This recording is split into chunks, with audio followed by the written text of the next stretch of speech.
Hola, hola queridos amigos, queridos hermanos, ¿cómo andan? ¿Cómo están? Es realmente una alegría, es muy bueno poder recibirte en nuestro canal porque estamos estudiando las últimas escenas de la vida de Cristo aquí en la tierra, en su ministerio terrenal. Estamos estudiando en estas últimas 3 lecciones, lección 11, 12 que es esta semana y la siguiente vamos a estar estudiando la 13. Estamos analizando los últimos 3 capítulos del libro de Marcos. Lamentablemente estamos llegando ya al anteúltimo. En esta ocasión vas a estudiar el capítulo 15. Es un capítulo donde se estará viendo el juicio civil del poder estatal de Cristo. Vamos a estar mirando también la liberación de un ladrón llamado Barrabás. Vamos a estar mirando el ataque feroz de los soldados hacia la persona de Cristo. Luego vamos a estar observando la crucifixión del Señor Jesús, todo lo que son los protagonistas que estuvieron en medio de la crucifixión, la muerte de Cristo, y luego el Señor Jesús es sepultado.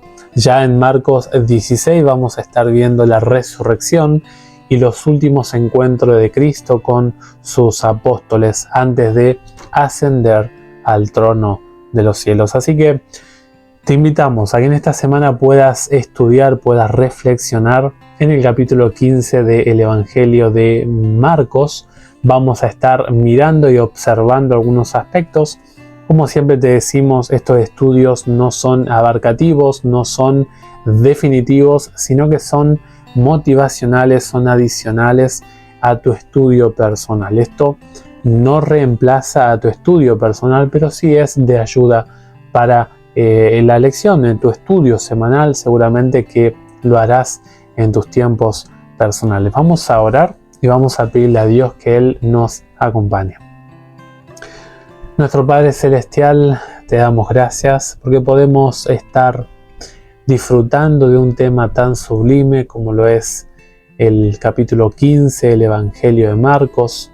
Queremos rogarte, nuestro buen Señor, que nos enseñes, que nos instruyas acerca de la importancia de los tiempos de Dios, la importancia de entender el reino de los cielos, de ayúdanos a poder obtener lecciones importantes de estos momentos finales de la vida de Cristo. Y pedimos por todos nuestros amigos, por nuestros oyentes, que seas con cada uno de ellos. Te pedimos que también puedan ser bendecidos y fortalecidos por el Espíritu Santo. Oramos en el nombre de Cristo Jesús. Amén y amén. Nosotros estuvimos viendo en el capítulo 14 la primera parte, la primera audiencia general, si podríamos decirlo, del juicio de Cristo. La primera audiencia de Cristo tuvo un entorno religioso, o sea, el concilio junto con los ancianos, los escribas, o sea, el Sanedrín, que era como la corte suprema de lo espiritual, de lo religioso en tiempos de Cristo. Hacen un juicio, van a buscar a Jesús en la noche, muy tarde ya al Getsemaní. Era un huerto privado y lo encuentran allí. Allí se da la escena de la entrega de Cristo al momento de la tentación. Vemos también la llegada de Judas, vemos el ataque de Pedro y allí es llevado Cristo más o menos entre las 3 y las 5:30 de la mañana al concilio para ser juzgado. Allí se utilizan distintos métodos para sobornar a Cristo, para poder encontrar una razón de por qué enjuiciarlo, pero no la encuentran.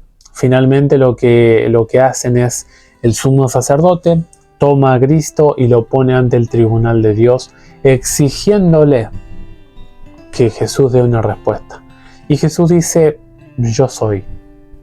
Habla de su trono, habla de su segunda venida, y finalmente todo el concilio dice: ha blasfemado. Lo entregan a los soldados y los soldados se divierten de forma grotesca, inmoral, muy cruel con el Señor Jesús. Vamos entonces a la escena final de este capítulo 14, que es la negación del apóstol Pedro. Muy de mañana temprano vamos a estar mirando en el capítulo de hoy que Jesús fue crucificado ya a las 9 de la mañana. Muy temprano de mañana lo llevan a Pilato y lo presentan a Pilato de una forma muy interesante. Para conocer un poquito a Pilato, tenemos que decir que Pilato tenía un carácter muy rígido, muy estricto, era un hombre muy duro, muy político, donde sus órdenes se llevaban a cabo y no tenía ningún problema en usar la fuerza para llevar a cabo sus ideales, para mantener el orden a nivel social. Era un hombre muy desconcertado con Judea y él estaba gobernando Judea, una de las provincias imperiales de Roma, que era una forma en que se dividía el imperio romano. Pilato gobernó entre los años 26 y 36 después de Cristo. Era el prefecto, o sea, el guardián del orden público. Pilato tenía una provincia a su cargo. El imperio romano se dividía de dos formas a nivel político. La primera era las provincias senatoriales, que eran provincias que estaban dirigidas, conducidas por un procónsul, y era nombrado este procónsul por el Senado por un año renovable. Cabe destacar que del Imperio Romano tenemos básicamente el grueso del código nuestro, el código civil, penal. Roma transfirió esa herencia que se aplicaba a nivel político en su época al mundo entero. Estas provincias senatoriales eran más pacíficas. Las más conflictivas eran las provincias imperiales. Las provincias imperiales estaban bajo el mando del emperador y tenían un administrador que era un legado o un prefecto. Las provincias imperiales eran provincias más sensibles a la revuelta, a la convulsión social, y Judea, si bien era una provincia pequeña de Roma, y estaba liderada por Pilato. Judea era un lugar donde gobernaba Pilato de una forma muy férrea. Un ejemplo de esto podés verlo en Lucas capítulo 13. Allí había unos galileos que estaban sirviendo a Dios y Pilato los mató a todos. Pilato los ejecutó de una forma atroz cuando estas personas ofrecían sacrificio a Dios. El historiador Josefo, en dos de sus escritos, Guerras Judías y también Antigüedades Judías, habla de que Pilato robó una parte del tesoro del templo para justamente construir un acueducto. O sea, Pilato era un hombre un tanto deshonesto, un tanto violento, firme en su carácter, muy determinado, dispuesto a, quizá en algunas ocasiones, por ejemplo cuando puso el cartel arriba de la cruz, hasta de menospreciar a los hebreos, a los judíos, y lo que hace este hombre es recibir al Señor Jesús. Esta comitiva de este concilio, de este grupo, este manojo de escribas, de ancianos y de sacerdotes, traen un argumento para enjuiciar al Señor Jesús. ¿Qué hace cuando este grupo de ancianos, de sacerdotes, de escribas llegan? Lo acusan a Cristo de tres cosas que no lo habla Marcos. Marcos directamente dice que lo entregaron a Pilato atado y Pilato ya empezó a hablar con Cristo. Lucas nos dice que había tres causas de por qué Jesús iba a ser llevado a juicio delante del poder civil. El primero dice allí en Lucas 23:2, pervierte a la nación. Noten el argumento que llevan estos hombres. Tenés un hombre delante de ti, oh Pilato, que es un agitador social, es un revolucionario. Jesús cuando había trabajado en su ministerio, se había cuidado de confundir a la gente con verlo como un Mesías político. Jesús fue muy cuidadoso en que no se levantara una acusación tal. Siempre que hubo, y lo podés buscar en el Evangelio, siempre que hubo oportunidad de Cristo para ser entronizado como Mesías, Él huyó.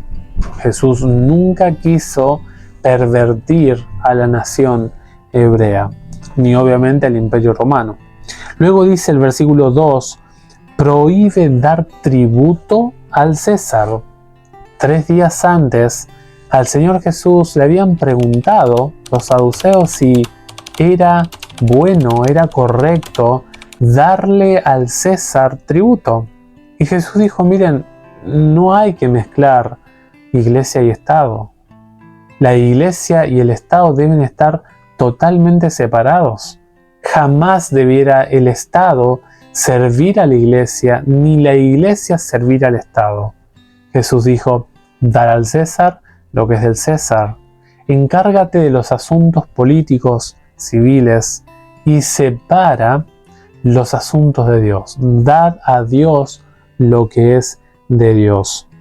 Acá nosotros tenemos una metida de mano, por así decirlo, al bolsillo, al ingreso de Roma de los recursos monetarios, económicos que tenía el Imperio Romano. Y cuando pasa esto, el poder político se asusta. Si no te importa lo social que pervierta la nación, bueno, te decimos que también se te va a complicar con los impuestos, Pilato, porque este es un hombre peligroso. Este es un hombre que atenta en contra del tesoro del Imperio Romano. Tened cuidado. Y además de eso, se declara rey. Bueno, Jesús era rey. El apóstol Pablo dice allí en Hebreos 4 que Jesús no cometió pecados. Si Jesús se designara como un rey y así no lo fuera, se colocaría en una posición que solamente le corresponde a una persona de la divinidad. Por lo tanto, Jesús no cometió pecado al decir que era rey, porque Él lo era. Y esto es una diferencia que tenemos que hacer. En parte lo que decían los escribas de este concilio era verdad, porque Jesús allí en Marcos 14:62, Él dio 3 aspectos de su divinidad. Y acá empezamos a observar algo que nosotros decíamos. Marcos en todo el Evangelio trata de ocultar la revelación secreto. La revelación ocultada. Jesús, por ejemplo, le dijo a sus apóstoles, ustedes saben que soy el Mesías, pero no lo digan a nadie. Acá llegamos al clímax, porque ahora empezamos a ver al revés. Vemos el secreto, revelación. Ahora llegamos al clímax de que Jesús abiertamente se manifiesta como rey de los judíos, se manifiesta como dice el soldado debajo de la cruz, el Hijo de Dios. Además de eso, la oscuridad que vino cuando Jesús murió. Ahora hay una apertura clara, muy concreta, hacia la persona divina de Cristo Jesús. De hecho, Marcos y Mateo destacan la parte oscura, por así decirlo, del Evangelio, de la etapa de la cruz. O sea, realza Mateo y Marcos el costo de la salvación nuestra. Sin embargo, Lucas y Juan destacan el aspecto glorioso de la entrega de Cristo. Si por ahí lees Mateo y Marcos, vas a darte cuenta que estos evangelios ostentan un poco más la parte más triste, más agobiante de las últimas horas, las últimas escenas de la vida de Cristo. Pero si mirás a Lucas y Juan, destacan aspectos luminosos, gloriosos, o se enfatizan más en estos evangelios, Lucas y Juan, los aspectos más, si podríamos llamarlo así, positivos del Evangelio. Jesús acá empieza a revelarse como un rey. O sea, lo que decían estos hombres no estaba tan errado. Jesús dijo, yo soy. En Marcos 14:62, Él dice, verán al Hijo del Hombre venir sobre las nubes del cielo. Y luego dice, veréis al Hijo del Hombre sentado a la diestra de Dios. Entronización y segunda venida. O sea, lo que estos hombres le decían a Pilato tenía peso, pero a nivel religioso, a nivel espiritual, porque Jesús era el rey, pero de un reino espiritual, no de un reino civil. Es más, en Juan 18 se dice que Jesús le dijo a Pilato, mi reino no es de este mundo. O sea, nosotros manejamos códigos civiles totalmente diferentes, Pilato. Mi reino, si fuera yo rey de este mundo, los míos harían mi voluntad, me seguirían. Pero este mundo está gobernado por un sistema nefasto. Por eso, querido amigo, toda ideología que vos conozcas, toda ideología que vos estudies, te vas a dar cuenta que esas ideologías no ayudan. Esas ideologías no son la solución. Esas propuestas ideológicas no van a llevar a la humanidad a una era gloriosa, a una era de paz, una era dorada. No, no, no. Tenemos que entender que este mundo maneja códigos muy diferentes a los del cielo. Y Jesús dice, mi reino no es como el reino que ustedes se están imaginando. Cristo era rey, pero no era un rey político como estos hombres querían confundir la mente de Pilato. Y si ellos no sabían esta diferencia, deberían haberlo sabido porque eran las personas que más luz tenían en el tiempo de Cristo. O sea, eran responsables de lo que estaban diciendo a Pilato y eran responsables o de el autoengaño de lo que conocían o del desconocimiento que ellos manifestaban de la Escritura hacia la persona del Mesías. Estos hombres pensaron obviamente que con la entrada triunfal de Cristo allí en Marcos 11, tradujeron que Jesús pretendía el trono de David. Lo confundieron. ¿Cuáles son algunas lecciones que podemos obtener de esta sección de la llegada de Cristo con Pilato? Bueno, dos reinos que se chocan aquí. Un reino muy diferente al reino que quería establecer tanto Judas como los del concilio, tanto los sacerdotes, ancianos, escribas.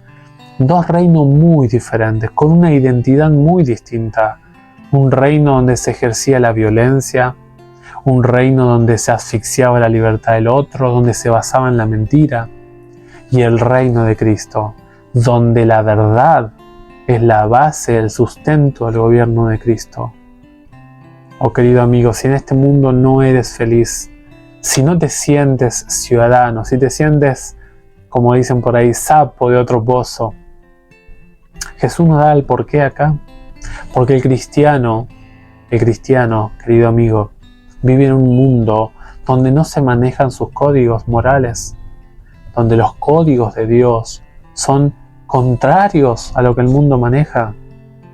Otra lección que podemos obtener es que Jesús fue llevado por un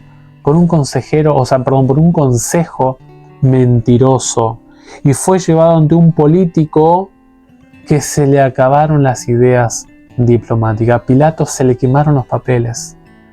Pilato pensó que era un caso sencillo, de que iba a resolverlo fácilmente y iba a emplear, vamos a ver más adelante con Barrabás, iba a emplear toda herramienta a disposición para poder zafar del momento. El concilio y Pilato se equivocaron.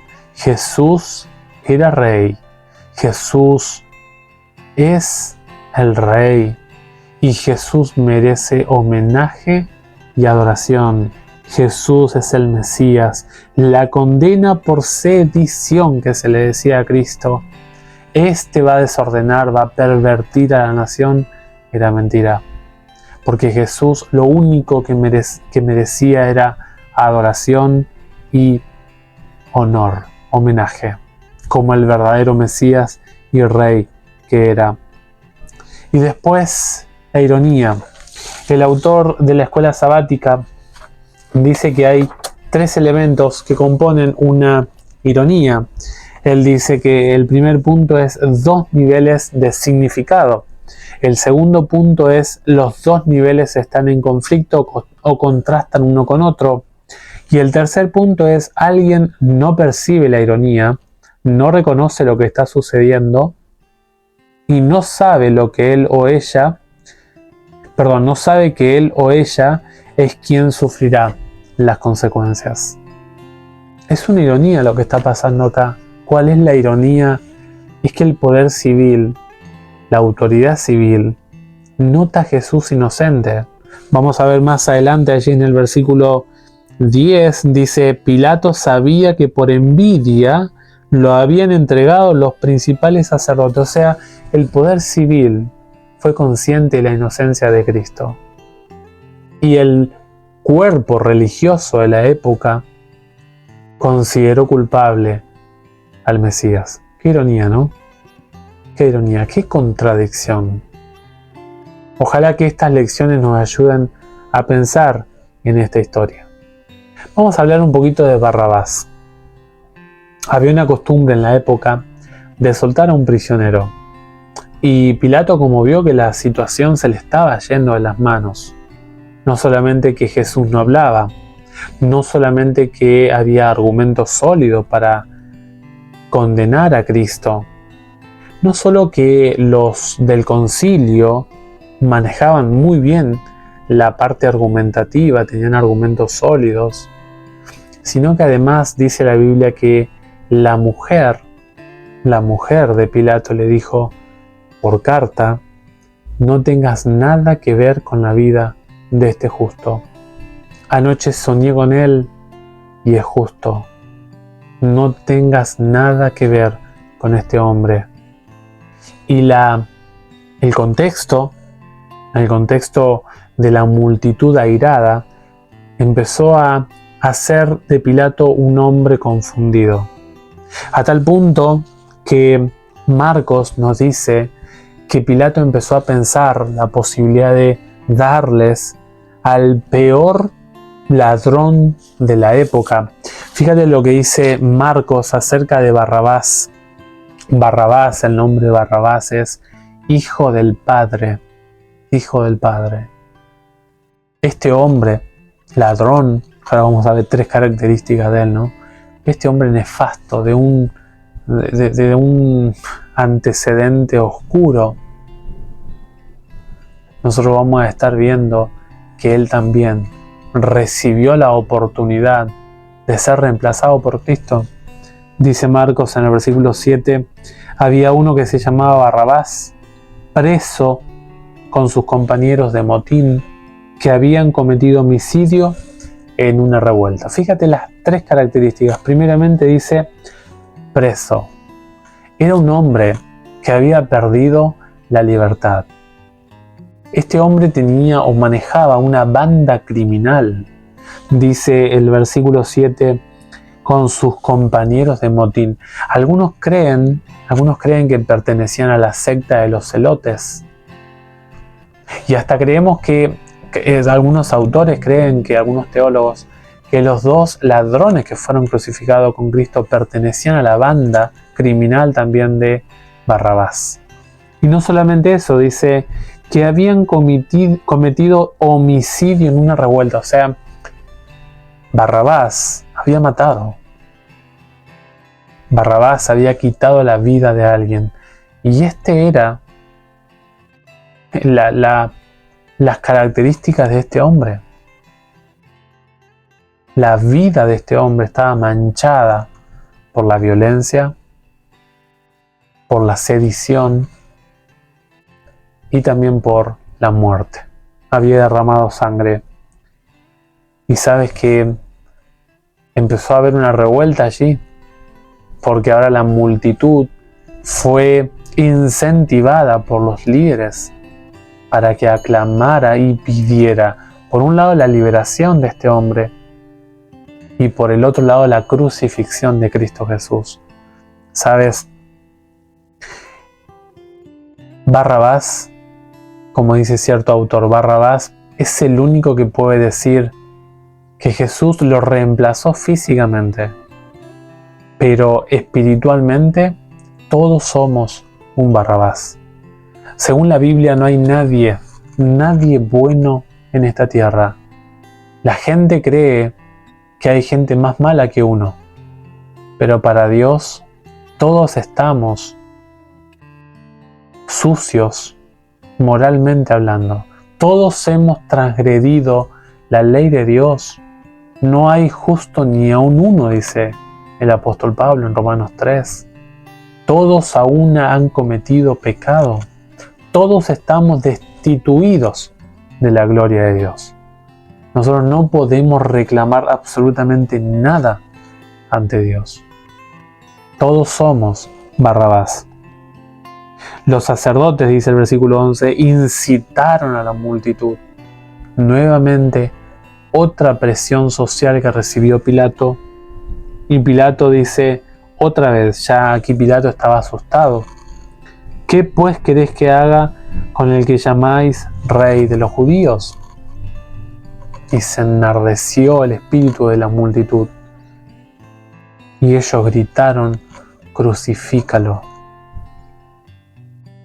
Mira, lo que le están pidiendo a esta multitud es algo terrible, porque la crucifixión para Pilato y para el Imperio Romano era una medida de muerte exageradamente horrible, horrenda. Pilato se sorprendió de lo que pedía esta multitud. Y cuando el gobernante empieza a cumplir los deseos de la multitud, se equivoca. Fíjate lo que dice el autor del libro complementario con respecto a la crucifixión. Como preparación para la ejecución, los romanos utilizaban su forma más severa de flagelación conocida como verberatio. Los soldados quitaban la ropa al condenado y lo azotaban con látigos de cuero en los que se adosaban objetos lacerantes como trozos de vidrio, piedras, clavos o fragmentos de hueso para desgarrar así la piel y la carne del condenado, tras lo cual volvían a vestir a la persona. O sea, toda lastimada, toda lacerada, la piel de la persona debían nuevamente vestir su ropa que traía puesta. Los romanos cuidaban mucho la intimidad física de las personas. Por eso dice la Biblia que le pusieron nuevamente la ropa al Señor Jesús. Pilato dice que mandó a los soldados que lo golpearan, que lo azotaran al Señor Jesús y luego lo mandó a crucificar. A continuación tenemos el momento de los soldados. Es un momento, bueno, todo el capítulo es impactante. El Getsemaní, la cena del Señor, el encuentro con la mujer que derramó el perfume. Todos son eventos cruciales que Marcos explaya con lujo de detalle y nos deja muy minuciosamente descrito para que nosotros podamos tener más luz con respecto a esos momentos cruciales. Cuando Jesús sale de la sala donde fue azotado, va al pretorio. Era como la oficina del prefecto donde estaba, y los soldados, una multitud de soldados, fueron rodeando a Cristo, porque si no la multitud lo iba a despedazar a Cristo. Había mucho ánimo caldeado en ese momento, y el estado de ánimo de la multitud no era para menos. Se cree que había como la palabra es batallón, se cree que habría más o menos o la cohorte, traducen otras Biblias, se habla de entre 200 y 600 hombres, aproximadamente el 10% de una legión. Y era un número importante de soldados. y toda la ciudad estaba conmovida por esta situación que se estaba dando en derredor de la persona del Señor Jesús. En este camino, mientras iban hasta el pretorio, dice la Biblia que los soldados lo llevaron dentro del atrio al pretorio y reunieron a toda la compañía. Ahora hacen algo. Dice que a Jesús lo visten de una vestidura de púrpura, era el color de la realeza. Y luego dice, le pusieron una corona tejida de espinas. Fíjate que Jesús aquí en lo que vamos de la historia, en el capítulo 14 y 15, Jesús ha sufrido 3 momentos de lo que nosotros debiéramos haber sufrido. ¿Por qué? Porque la Biblia usa la figura del segundo Adán. El primer Adán pasó por el sufrimiento de la transformación de la tierra luego de su pecado. En los versículos 17 al 21 de Génesis 3 se nos dice 5 consecuencias que hubo del pecado. Entre el capítulo 14 y el capítulo 15 de Marcos se nos dan 3. Primeramente, Jesús sudó. ¿Te acuerdas en el Getsemaní? Sudor como gotas de sangre, ¿no? Dice en la Biblia, en Génesis 3, que Dios le dijo que la tierra se iba a volver testaruda y que obtendría la ganancia con el sudor de tu frente. O sea, te vas a ganar el pan diario con el sudor de tu frente. O sea, va a requerir la tierra que te esfuerces y que trabajes para poder subsistir. Luego dice la Biblia que el Señor Jesús fue desnudado. El hombre se quiso vestir con hojas de higuera. ¿Te acuerdas? En Génesis 3 eran unas hojas grandes que cubrían sus partes íntimas, porque ahora la gloria de Dios, que era la vestimenta y es como Dios cubre su cuerpo con su gloria, desapareció. Dice el apóstol Pablo que nosotros hemos sido destituidos de la gloria de Dios. O sea, la gloria que cubría el cuerpo del ser humano dependía de la fidelidad y de la obediencia, de vivir en armonía con la ley de Dios. Jesús acá es desnudado, se le saca la vestimenta, se lo azota y luego dice Génesis 3 que la tierra, en esa testarudez de la tierra, van a surgir cardos y espinas. Las espinas son un símbolo, lo vimos allí en Marcos 4 también con la parábola del sembrador, asfixian la buena semilla. Nosotros vemos que las espinas es un símbolo de el pecado, es un símbolo de los resultados del mal. Y Jesús cargó en la figura del segundo Adán, cargó con esas espinas que el primer Adán había traído. Hasta ahora de los 5 castigos, nosotros vemos que Jesús pasó por sudor, por desnudez y por espinas. La vergüenza que pasó el Señor Jesús. Primeramente la desnudez del cuerpo, luego el dolor físico con los latigazos. Luego dice la Biblia que comenzaron a decirle: salve, rey de los judíos. La palabra salve es un saludo muy respetuoso ante una autoridad que está delante. Y es un término que demanda un homenaje, un rendir honor, honra al que está enfrente mío, porque reconozco que es superior y yo soy su vasallo. Por eso dice de forma grotesca los soldados se burlaban de él, diciendo salve, ¿no? De forma sarcástica, rey de los judíos. Los soldados estaban diciendo y cumpliendo, predicando con su burla de que Jesús era el rey de los judíos.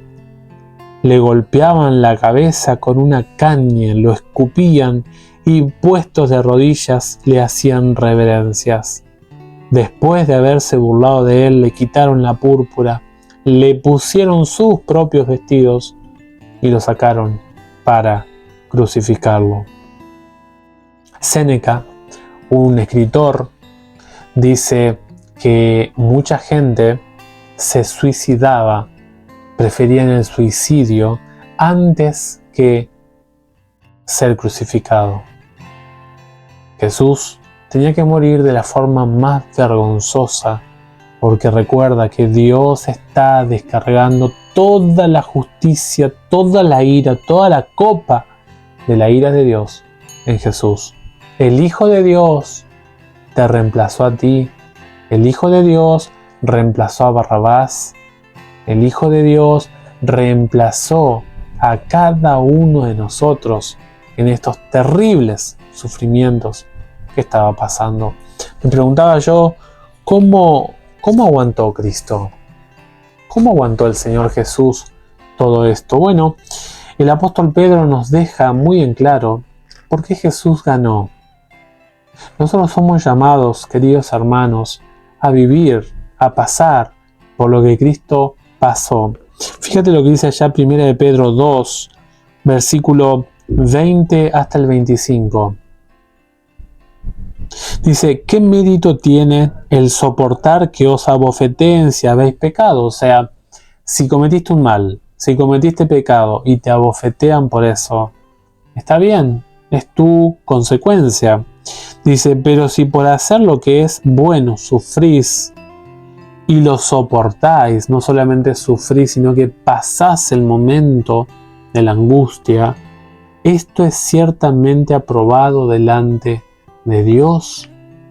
Porque cuando alguien sufre, cuando el justo sufre por un acto de injusticia que se le imputa a algo que él no está haciendo, eres bienaventurado. El ser humano te puede estar empleando toda su artimaña para hacerte caer en una causa engañosa, pero delante de Dios, el juez, vas a estar aprobado delante de él, el juez de todo el universo. Dice el 21, para esto fuisteis llamados, porque también Cristo padeció por nosotros, dejándonos ejemplo para que sigáis sus pisadas. Tienes que ser seguidor de Jesús. Él lo pasó, Él lo sufrió, para que nosotros seamos una copia suya. Versículo 22. Él no cometió pecado ni se halló engaño en su boca. O sea, Jesús era santo, Jesús era puro, Jesús era perfecto, Jesús era intachable. Pero dice el versículo 23, cuando lo maldecían, lo que hacían estos soldados, no respondía con maldición. Cuando padecía, no amenazaba, sino que encomendaba la causa al que juzga justamente. Él confiaba no en el tribunal humano, porque de hecho en el tribunal religioso, querido amigo, se violaron una ley tras otra. Primeramente lo legal. Lo legal eran los 2 o 3 testigos. Los testigos estaban confundidos, mentían entre sí y no concordaban. Luego el sumo sacerdote, si se rasgaba las vestiduras, quedaba descalificado para continuar.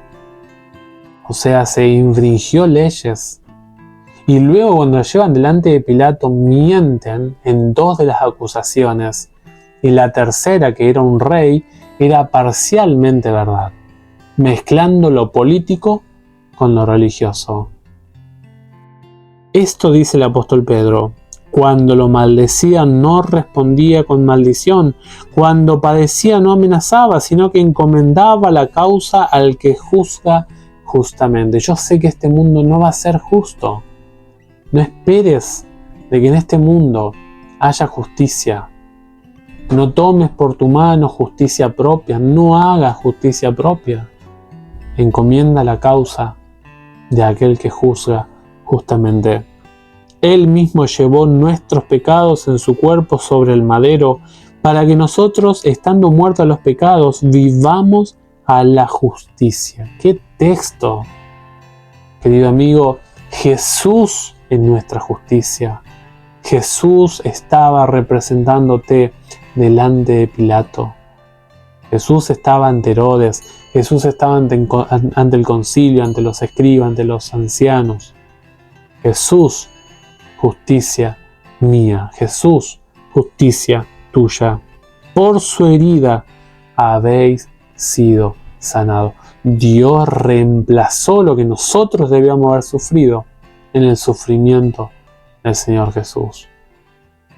Vosotros erais o estabais como ovejas descarriadas, pero ahora habéis vuelto al pastor y obispo de vuestras vidas. Oh querido amigo, ¿por qué Jesús aguantó? Porque Él sabía que era nuestro ejemplo. Él cumplió Mateo 10:32 hablando en público. Él era nuestro ejemplo a seguir. Nosotros debemos seguir sus pisadas. Además de eso, Él entregó la causa suya al que juzga justamente. ¿Se acuerdan allí de Josué? En Zacarías 3 dice: Jehová te reprenda, oh Satán. Él es el juez y en Él descansa mi justicia futura. Dios será tu redentor. Dios será tu defensor. Y Jesús lo entendía y muy bien.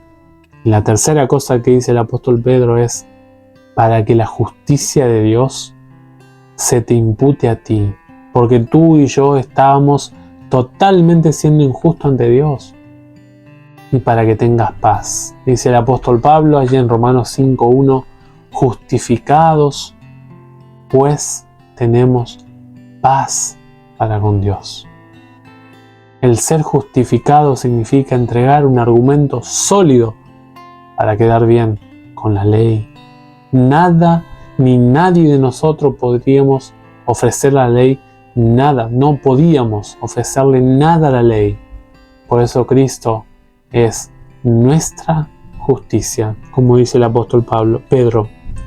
Dice: vivamos a la justicia. La vida tuya está garantizada. Todo lo que vos haces, toda la respiración que tenés, todo lo que vos comes, es gracias a Cristo.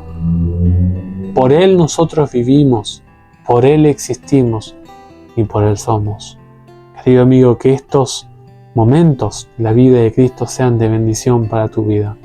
Queda un par más de estudios para hacer.